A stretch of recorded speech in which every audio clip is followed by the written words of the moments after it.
Welcome everyone to another NASCAR Heat Evolution video. Today's video is all about New Hampshire.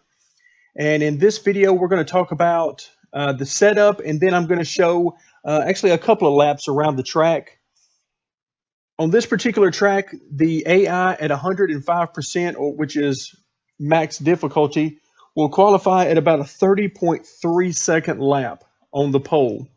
Now, as is usually the case for most tracks, their race pace is actually a good bit slower than that. This particular setup that I'm showing you today, I have run laps in the 30, close to a 30 flat, all the way up through a 30.2 or a 30.3 race pace, just depending on how hard you want to push it at any given time. The laps I'm going to be showing you following the description of the setup are a couple of laps in the 30.1 range. Just to give you an idea, a few thoughts about the track itself. First of all, I was extremely frustrated with the AI here. They would run me over and run me into the wall, and even coming off pit road, I wasn't safe. They just seem to have such a pre-programmed line that they will not deviate from, that they were all over the place, and I was having a hard time just getting in clean laps to actually work on a setup, much less try to get faster. So with that frustration aside, let's talk about setup. Once again, you can see shock settings are just as they've been for every other setup. Very bland, 10s across the board. Let's look at the weight settings next. Because this is an oval, the left weight is maxed out at 54.2%. Front weight is something I played around quite a bit with in this setup, and finally decided on 51.0. I had originally been running much closer to 50%, which would neutralize the car as far as the weight balance. But I decided to go with 51.0 because it is so easy to charge these corners that I wanted a little bit of extra front weight to stabilize the car as you're going into the corner and under heavy braking. So I decided on 51.0. The wedge is 51.0, as it has been for the most part with each setup. Front and rear ride heights are at minimum, as they have been. So we'll move on to springs.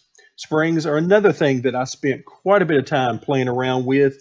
And to be honest, there are several combinations of front and rear springs that will work just fine. And in fact, several combinations for which I ran about the same lap time. So it came down to, I settled on what I consider to be the most stable setup of the bunch. So we got a left front spring at 700, or right front spring at 1200. The most significant of these is the right front spring at 1200. That is the maximum amount, and the reason I did that is the same reason that I used the 51% front weight or nose weight, and that is because I wanted that little bit of extra stability on corner entry as I was trying to get down in the corner as hard as I could. That heavy right front spring there will really help the car to settle into the corner without getting loose on entry. The left front spring, you can basically adjust based on your entry, whether it's tight or loose. I chose to go with a softer, much softer left front spring than I have on some other setups, simply because I wanted the car to be a little bit tighter on entry. The rear springs, as you can see, only a 100-pound rear spring split here between left rear and right rear, and that is for stability as well. I found that because I actually tested using a 200-pound left rear and all the way up to the maximum of 600-pound right rear, and that does work. It's just not quite as stable and much easier to get the car sideways coming off the corner for me. So I stuck with a very small spring split, and that moves us over to the tire settings. Now, the left side tires, you can see, are both at 10 PSI, which is the lowest setting in the game.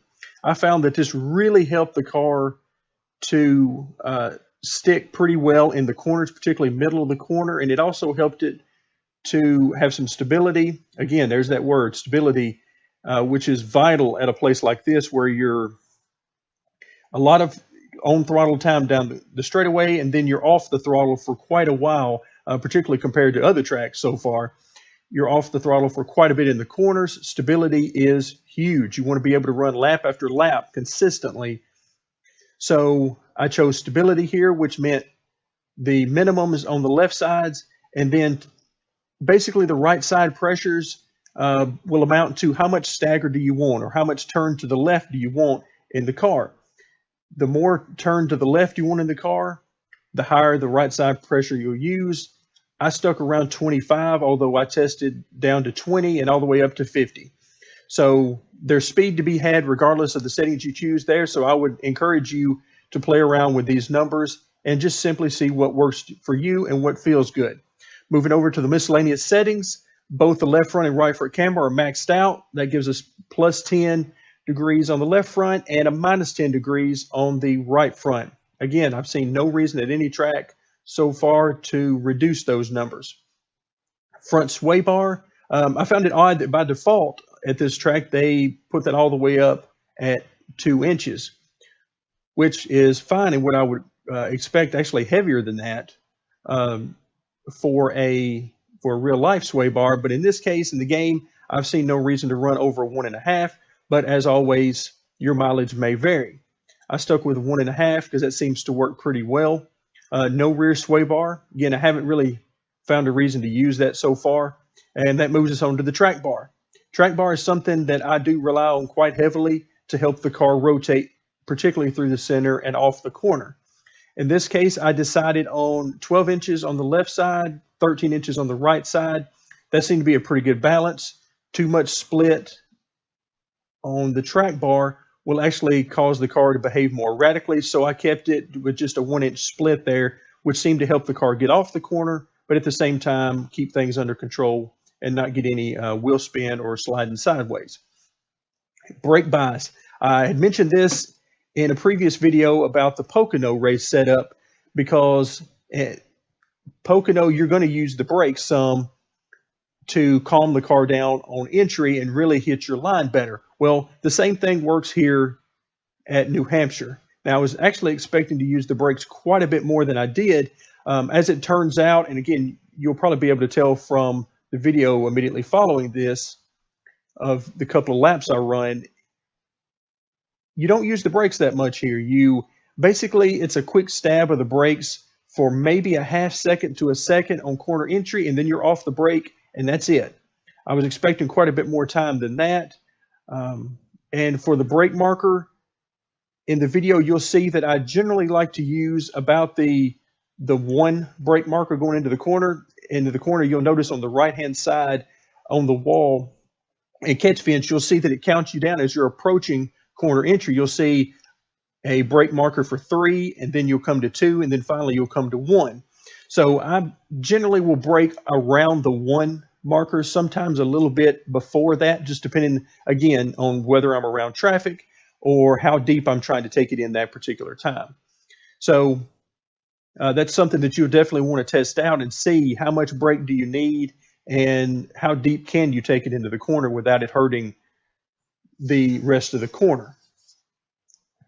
So for this particular case, I used a brake bias of 75%, and that was basically for safety. I think that might actually be a little bit too high. I'll be testing that out at some point, bringing it back down closer to 70, but for the time being, it was working just fine, although if anything, it was probably making the car a little bit too tight. If you remember from previous videos, with the brake bias, the higher the number, the more the car will want to go straight whenever you're braking. So if you're loose on entry and it's a track where you're using the brake, then you can increase the brake bias and it might help out a little bit with that.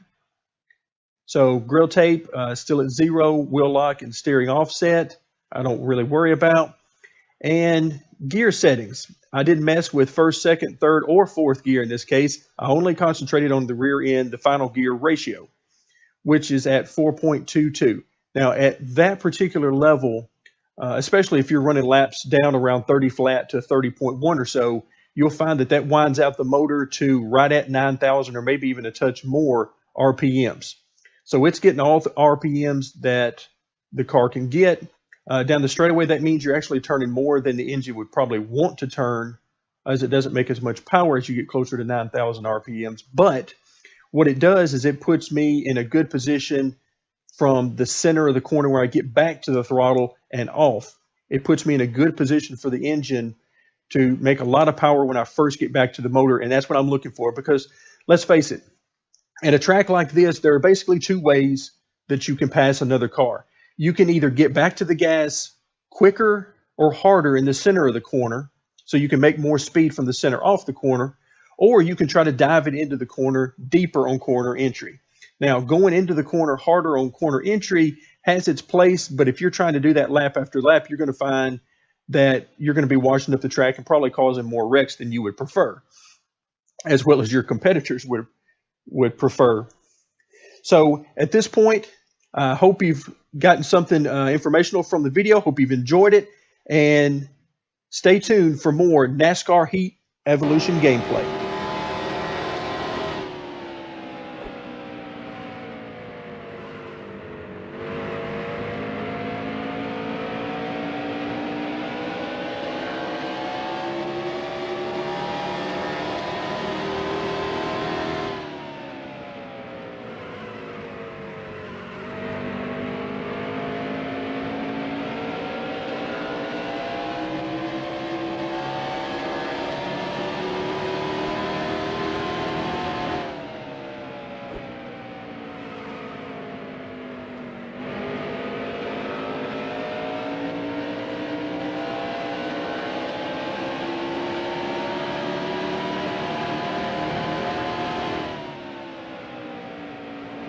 Stay high.